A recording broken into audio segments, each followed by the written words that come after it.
There was a silence just loud enough to break a heart. At the center of the room, under chandeliers shaped like falling ice, waiters in white gloves passed silver trays between tuxedos and ball gowns. Every guest sparkled, not just with diamonds, but with entitlement. The grand Marlowe estate glowed with old wealth, celebrating another year of its family's legacy. Then, without invitation, the front doors opened.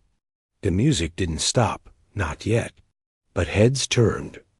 A man stood there, dressed plainly in charcoal slacks and a jacket too light for the evening chill. His presence wasn't loud, but it was wrong by their standards, and that made it dangerous. He stepped in slowly, one hand clenched at his side, the other holding a small, worn envelope.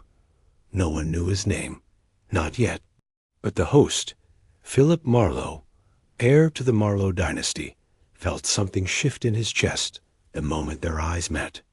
The man walked past velvet ropes, past whispered gasps and silent stares. He moved with the poise of someone who had nothing to lose and everything to reveal. And when he finally stood at the foot of the marble staircase, facing the full gaze of the family, he spoke. "I'm not here for your money," he said, voice calm but sharp. "I'm here to return what was stolen and to take back who I am." That was when someone dropped a champagne glass. It shattered, but not louder than the truth that had just entered the room. His name was Elijah, though for most of his life he'd only heard his name spoken softly. His mother, Ruth, had raised him alone in a small house on the south side of the city, working 3 jobs and carrying truths in her bones that she never let slip, not fully. She used to say, "Some things stay quiet because they're sacred, not because they're shameful." She'd passed 6 months ago, a heart weakened by years of quiet survival. That day, Elijah had found the letter, hidden beneath floorboards, wrapped in plastic, aged and yellowed at the edges, like a secret that had waited patiently to be told.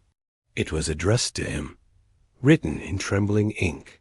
"My son, you deserve to know the truth. Your father is Philip Marlowe Sr."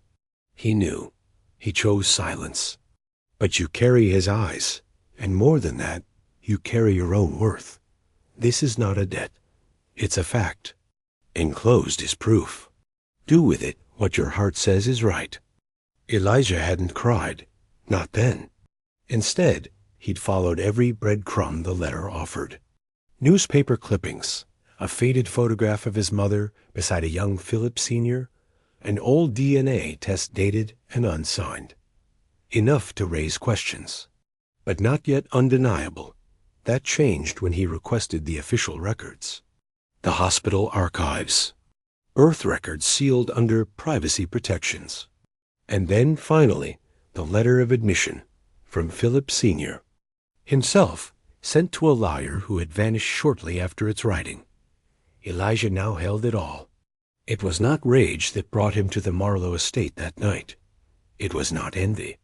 It was the weight of being erased, of walking through life unseen by those whose name could have protected him, not from hardship, but from the lie that he was no one.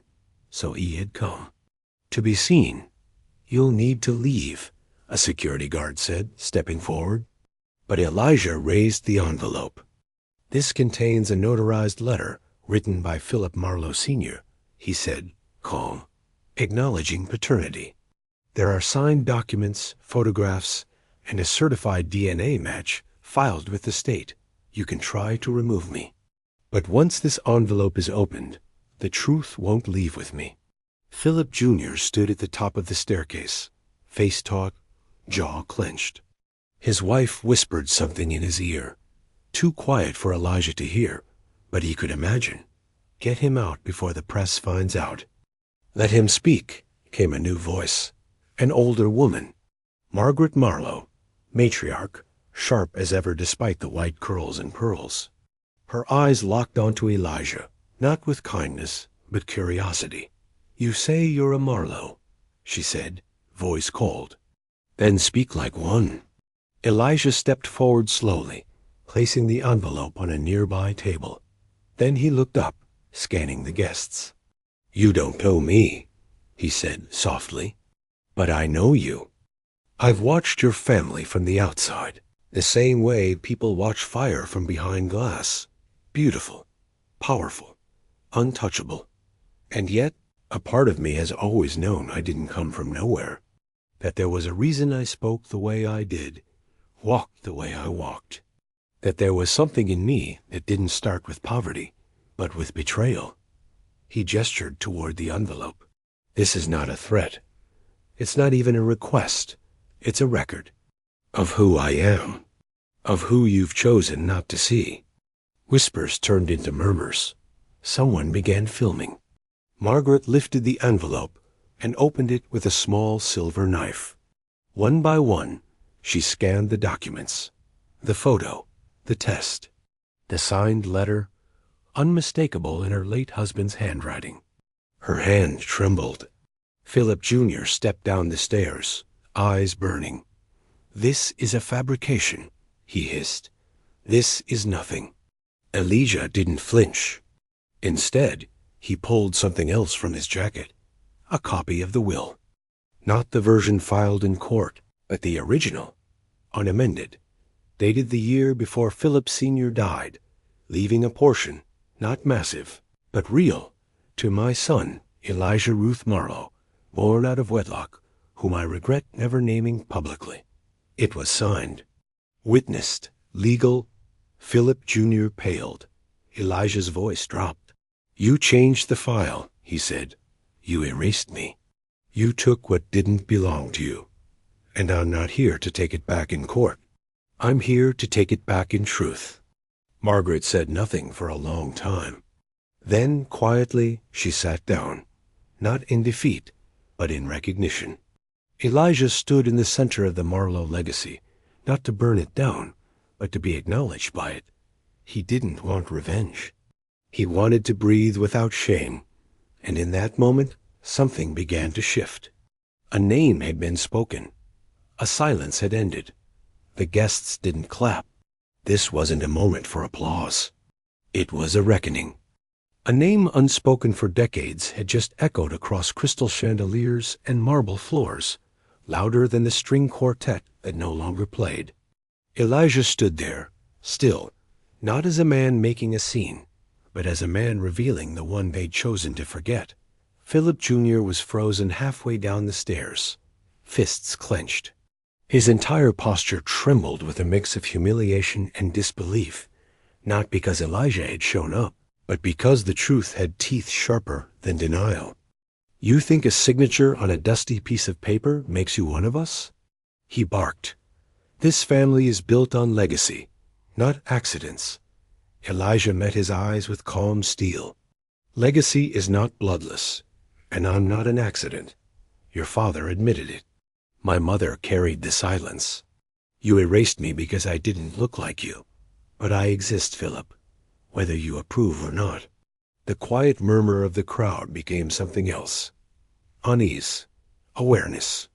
Some had started checking the documents discreetly displayed, eyes widening at the matching dates, the seal, the clarity. These were not fakes. These were not rumors. These were the facts. A young journalist in the back whispered into a mic. "This could shift control of the Marlowe Trust if it's true. Get out." Philip roared. "All of you." But it was too late. Truth, once released, is not returned quietly to its cage. Margaret Marlowe looked at her grandson, then at Elijah. Her voice broke the air like a judge's gavel. "Silence, Philip," he obeyed, breath heavy with outrage. She turned her gaze to Elijah. "My husband was many things, brilliant, proud, and a coward in some ways." Her fingers grazed the edge of the will. "I knew of your mother. I suspected, but I never saw proof. I do now. I won't deny what is written in his hand, nor will I insult what stands before me." Elijah lowered his eyes briefly, more from the intensity than submission. "You want money?" she asked directly. "No," he said. "I want my name." Those words carried a different kind of power. Not greed, not ambition, just dignity. The request to be seen after a lifetime of shadows. The silence that followed was sharp, clean, until Margaret nodded once. Then it shall be restored. Philip Jr. nearly shouted again, but her glare silenced him. Control yourself, she hissed. You've done enough damage. She stood slowly, like an ancient tree bending with purpose. Then she stepped toward Elijah and extended a hand. You may not have been raised under this roof, she said, voice lower now, but you carry the marrow. And perhaps, just perhaps, you carry something this family has long forgotten. Integrity. Elijah hesitated. Then he took her hand. It was the first time anyone in that room had touched him not as an outsider, but as kin. The next day, headlines broke across every screen. Illegitimate heir emerges at Marlowe Gala. Truth buried for decades. Photos of the documents, the original will, and the silent moment when Elijah stood beside Margaret Marlowe circled news feeds with a mix of scandal and awe.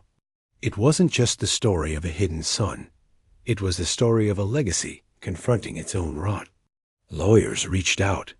DNA labs confirmed it officially, sealing what was already evident. Elijah had no intention of pressing charges, but the will was legal, and so were his rights. Within a week, Philip Jr. filed a motion to contest the original will. The move was expected, but futile, because Elijah had more than documents. He had people. His mother's letters, full of heartbreak and restraint, painted a vivid picture of a young woman discarded for the sake of appearances.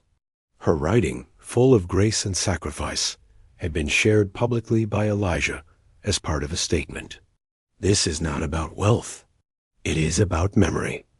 My mother did not raise me to chase riches. She raised me to walk upright, even when others tried to press me down. I stand here not as an intruder, but as an echo of truth. My name is Elijah Ruth Marlowe, and I was never lost, just buried. That line was quoted across social media, lit up podcasts, and inspired late-night segments. A new kind of legacy had begun to form, not gilded in gold, but in testimony. Still, the transition wasn't smooth. The Marlowe family split in two, those who embraced the truth and those who feared what it would mean. Some cousins offered apologies. Others sent lawyers. Philip Jr. avoided all press, hiding behind walls both physical and emotional. Elijah didn't seek to punish him. He just stopped needing to explain himself. He returned to his neighborhood, walking the same cracked sidewalks where he'd once counted change to buy groceries. But people looked at him differently now, not because of the inheritance, but because of the courage. In the window of his late mother's room, he placed the photo that once lay hidden. Her, laughing beside a young Philip Sr., love visible before it was silenced. And beneath it, he placed the new family register, his name now etched where it should have been from the start. Not above, not below, just included. 3 weeks later, a letter arrived at his apartment. Green envelope. Real ink. No return address. He opened it carefully. Inside, a handwritten note. You did what none of us dared. You told the truth out loud. I may not have welcomed you, Elijah, but I see you now. I hope one day we speak again without the weight of the past between us. He folded it gently. He didn't need a welcome. He just needed not to be denied. And in a strange way, that note closed a circle. Not fully, not with perfection, but with truth. The weeks that followed were quieter on the surface, but inside Elijah, something deep began to shift, not just in how the world saw him, but in how he saw himself. He no longer flinched when people said the name Marlowe. It no longer felt like a name locked behind gates or whispered through courtroom doors. It was simply his, not as a badge of victory, but as a part of his story that finally had space to breathe. But even dignity comes with shadows. There were dinners he was invited to now, Long tables filled with linen and legacy. Faces smiled politely. But he felt the weight in the air, a tension that came not from hatred, but discomfort. He was a reminder of things this family had spent decades denying. Mistakes, shame, silence, the cost of image. He never tried to perform. He never dressed beyond what felt natural or softened his voice to please the rooms he now entered. If he spoke, it was slowly, clearly. And when he listened, it was with eyes that had been trained by years of watching people decide who they thought he was. One night, after a particularly tense dinner, one of the younger Marlowes, a woman named Clara, cousin to Philip Jr., found him outside by the garden fountain. "You know," she said quietly, "I was told to treat you kindly." As if kindness needed to be instructed. Elijah didn't answer right away. The stars overhead pulsed like truths too far to grasp. "I don't need your kindness," he said gently, "but I welcome your honesty." She sat beside him on the cold stone edge, arms wrapped around herself. "My grandfather was a difficult man," she admitted, "but I remember him differently when I was a girl. He used to take me out to the lake and tell me stories. And once, just once, he said something strange." "What was it?" She looked at him. Her eyes were pale, but not cruel. He said, "The things we hide shape us more than the things we show."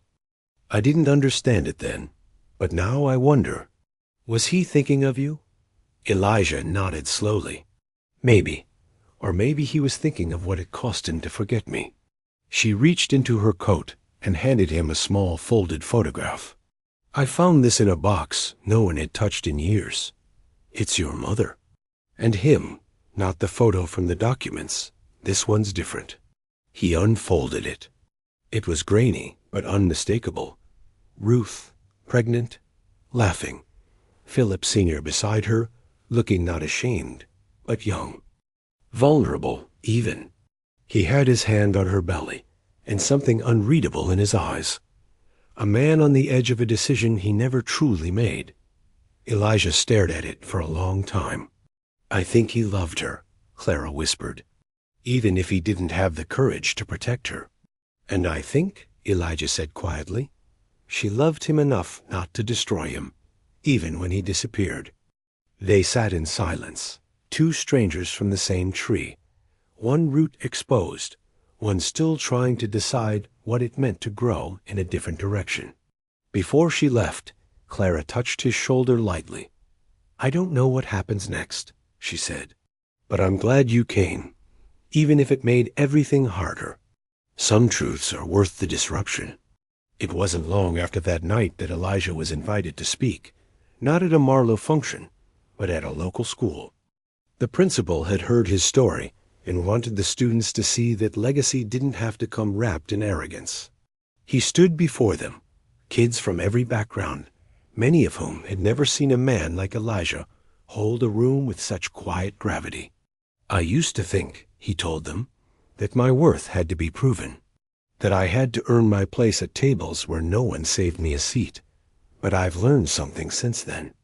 The truth doesn't need permission. It doesn't need polish. It just needs to be spoken." He paused, looking across the sea of faces, some eager, some distracted, some hungry for a story that felt like their own. "I didn't come from wealth, but I came from love. And that love gave me the strength to face people who built their world pretending I didn't exist. Don't let anyone tell you silence is safer. Speak, even if your voice shakes." The applause wasn't loud, but it was real.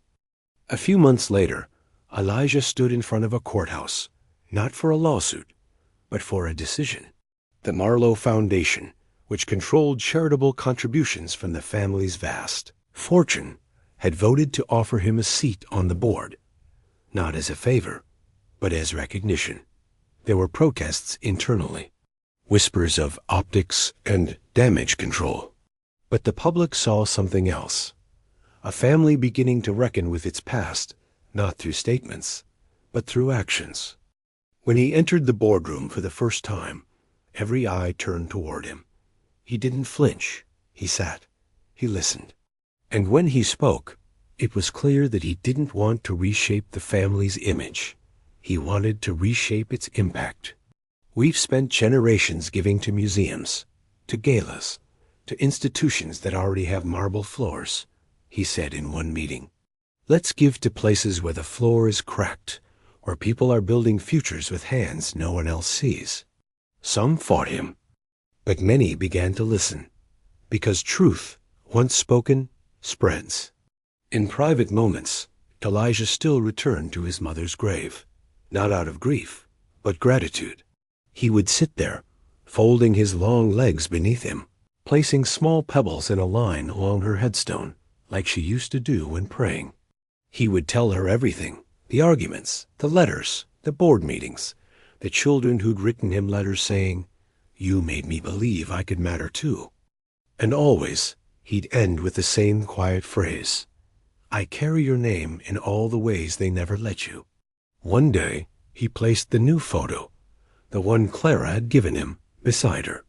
And for a long time, he just sat, not as a man erased, not even as a Marlowe, but as Elijah, son of Ruth, a name never forgotten, a truth no longer hidden. The seasons shifted. Trees shed their gold, rain came colder, and life went on, as it always does, even after revelations. But within the Marlowe family, a quieter transformation had begun to take root. Philip Jr. remained distant. He made no public statements, refused interviews, and rarely appeared at family functions.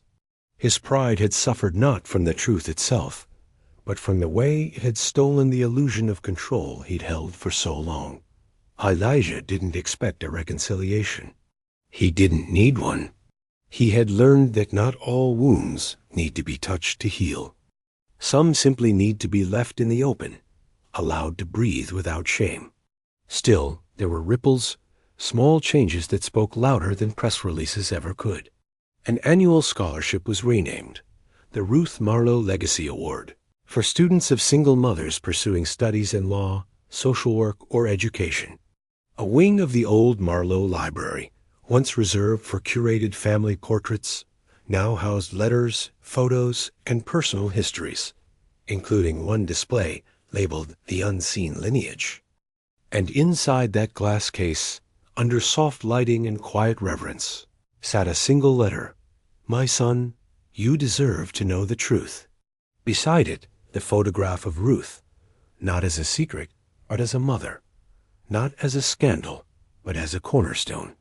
People came quietly to see it, students, tourists, even members of the press. And while some scoffed at the romanticism of tragedy, others stood there for long minutes, simply taking it in. Because it wasn't about wealth. It was about witness. Elijah didn't move into the Marlowe mansion. He declined the offer to occupy any of the family's guest homes. Instead, he chose to stay where he was, his mother's home, though now fully restored. The leaks were gone. The paint no longer peeled. The floorboards had been polished, but not replaced. He said it often.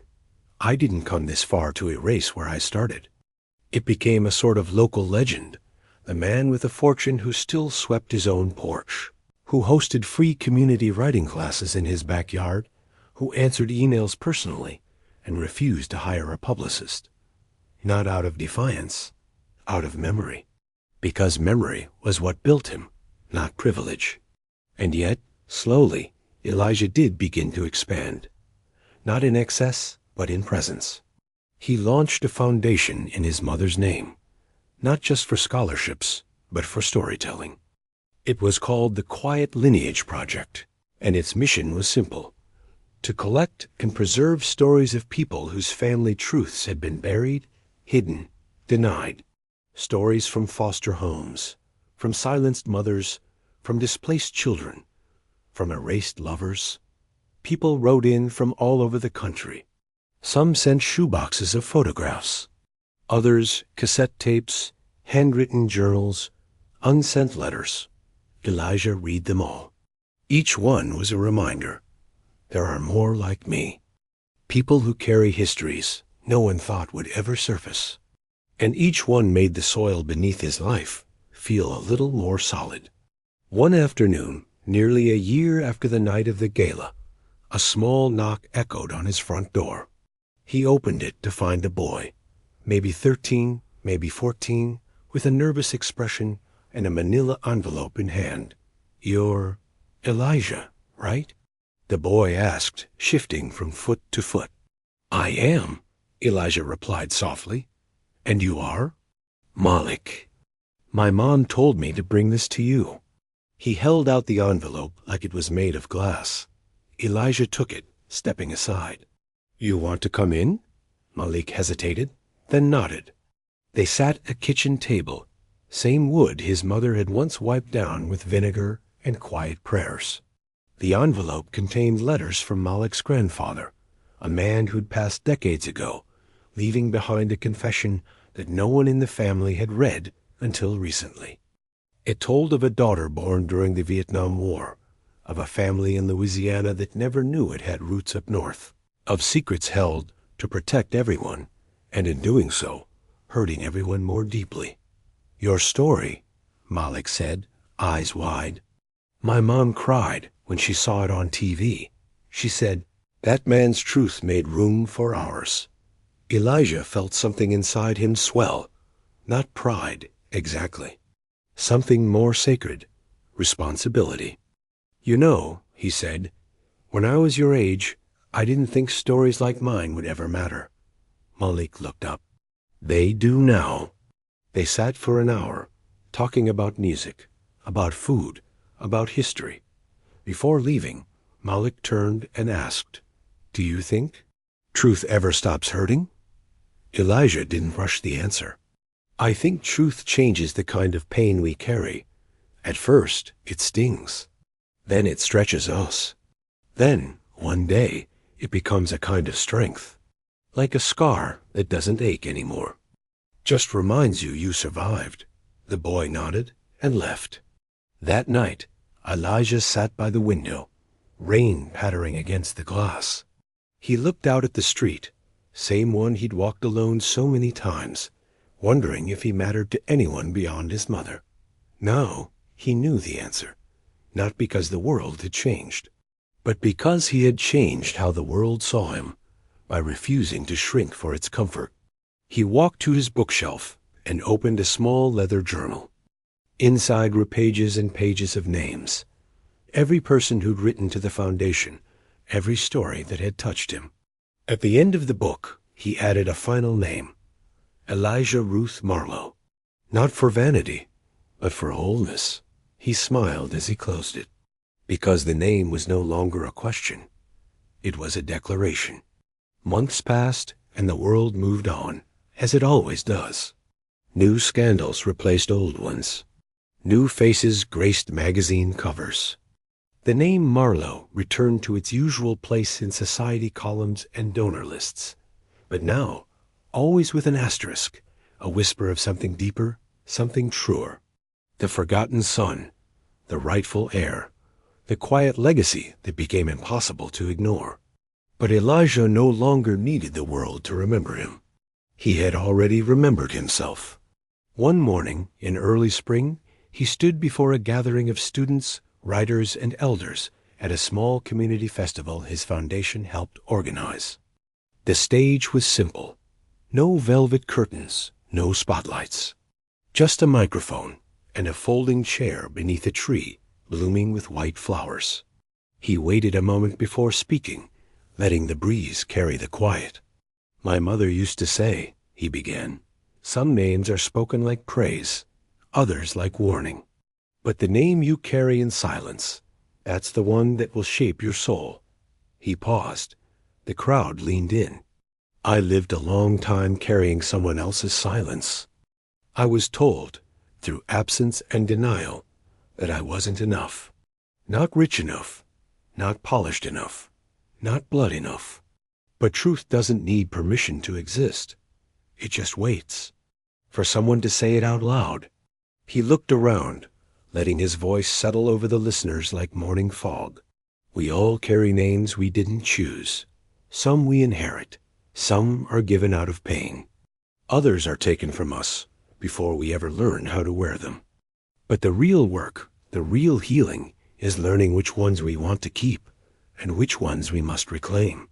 A murmur of understanding passed through the audience. Not applause, just presence. And sometimes that was even louder. Elijah closed his notes, not because he was done speaking, but because he didn't need to say more. He had become the story he once feared would never be told. That night, he walked home alone, taking the long way through the park, past the rusted benches where his mother once sat with thermoses of tea and whispered dreams she never expected to see fulfilled. The stars blinked softly above, no brighter than any other night, but somehow more honest. He passed a mural, fresh, vibrant, painted on the side of a building near his neighborhood library. It showed Ruth, smiling gently, with her arms outstretched. Behind her, the faint outlines of dozens of people rising like shadows into light, each holding letters, birth certificates, journals, truths. At the base of the mural, a quote in cursive read, "We were never lost, only waiting to be named." Elijah stood there for a long time, his hands in his pockets, his chest full of something that didn't need to be spoken. He wasn't trying to be remembered. He was finally allowed to exist. Years later, people would still ask about the night of the gala, the way he arrived without fanfare, the moment the champagne glass shattered, the hush that fell when he said, "I'm not here for your money." But Elijah never retold it for drama. He only spoke of it when it helped others unearth their own buried names. He wrote one book, just one, titled simply, "The Weight of a Name." It was not a bestseller by conventional standards, but it lived on. In quiet classrooms, in prison libraries, in the hands of daughters searching through attics, in the corners of courtrooms and the margins of family trees. And in each copy, on the dedication page, were just 4 words. For Ruth, I remember. In the end, Elijah never tried to become a symbol. He didn't need to wear suits or claim thrones. He never bought a luxury car or moved into a penthouse. He never sold the documents or auctioned the letters. Because dignity, once reclaimed, cannot be sold. It can only be honored. And that's what he did for the rest of his life. He walked gently but firmly in rooms where his name had once been erased. He showed up, not to accuse, but to exist fully without apology. And that, in itself, was the revolution, not vengeance, not glory, just presence. In the final letter he ever wrote, found years later by a librarian archiving his private collection, Elijah had scribbled a small note on the back of a receipt from a local bakery. It wasn't dated. It wasn't formal. Just a truth. To be remembered is beautiful. But to be believed, that's the miracle. And with that, his story was sealed. Not with noise, but with truth. Always with truth.